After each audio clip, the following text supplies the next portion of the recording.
When you see a loan advertised with no origination fee, your first instinct might be to celebrate getting something for free. But in personal finance, true freebies rarely exist without a hidden cost attached later.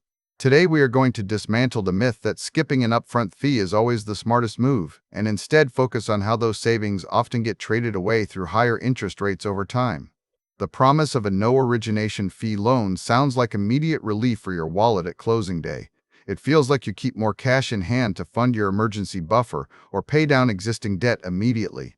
However, this marketing label is designed to distract you from the single most important number on any loan agreement, the annual percentage rate. When a lender waives their upfront fee, they are not absorbing that cost as an act of generosity. They are simply shifting how and when they collect it. Consider the mechanics of what happens behind the scenes. In many cases where no origination fee is charged, that operational expense does not vanish into thin air. Instead, it gets embedded directly into a higher interest rate for the life of the loan. This transforms a one-time lump sum payment at the start into thousands of dollars in additional interest payments spread over decades. The borrower who chases the zero-fee offer often ends up paying significantly more than someone willing to pay an upfront fee in exchange for a lower annual percentage rate.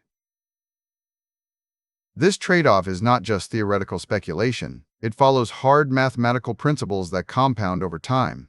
Data shows that no-fee loans frequently carry interest rates high enough that the total cost of borrowing exceeds what you would have paid with a standard origination fee by 2 to 3 times if held for a full 30-year term.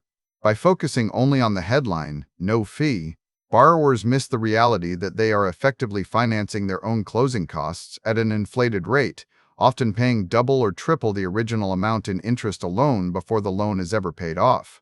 Quick resource note. I keep a curated set of Amazon search links in the description for books, gear, and tools relevant to this channel's topics. Some are affiliate links, so I may earn a commission at no extra cost to you. Please consider supporting the channel by using those links if you find something useful. The danger lies specifically in how this affects your principal balance and compounding base. When you take a no-fee loan with a higher rate, the cost of borrowing starts accumulating from day one on the full principal amount without any reduction for an upfront payment. In contrast, if you pay an origination fee out of pocket to secure a lower rate, that fee is money spent once, and it immediately lowers your effective interest burden across every single month thereafter. The borrower paying no fee effectively has a higher outstanding balance in terms of total cost because the compounding engine runs hotter for longer without any offsetting reduction from an upfront payment. This dynamic creates a trap where refinancing early does not always save you, contrary to popular belief among those who think they can simply shop around later.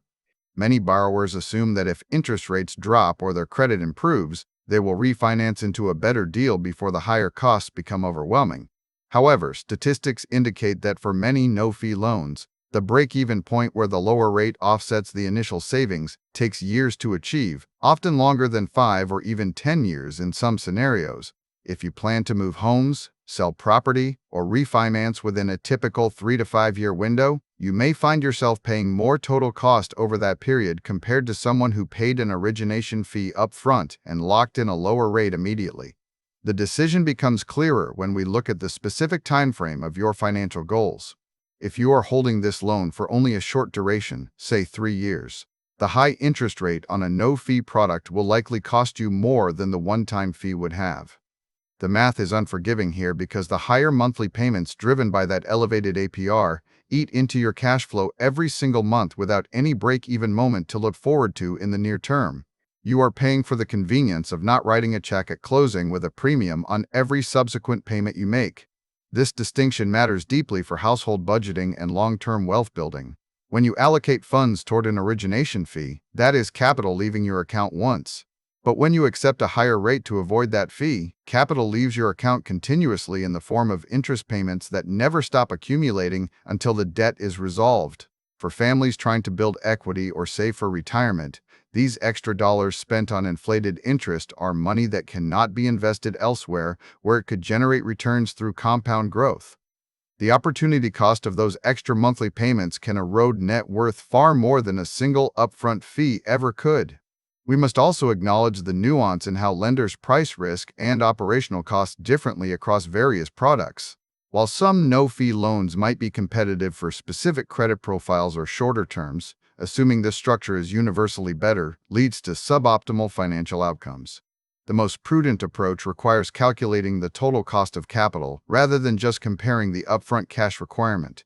You need to run a side-by-side comparison that includes both the fee and the interest rate over your expected holding period to see which option actually saves you money in real terms. The lesson here is not to avoid no-fee loans entirely, but to stop viewing them as inherently superior because they lack an upfront charge. The absence of a line item on your closing statement does not mean the cost has disappeared. It means it has been redistributed into a higher rate that works against you for years. True financial literacy involves looking past the marketing labels and understanding how every component of a loan agreement contributes to the total price tag over time. By shifting your focus from the fee to the APR, you reclaim control over your long-term financial health.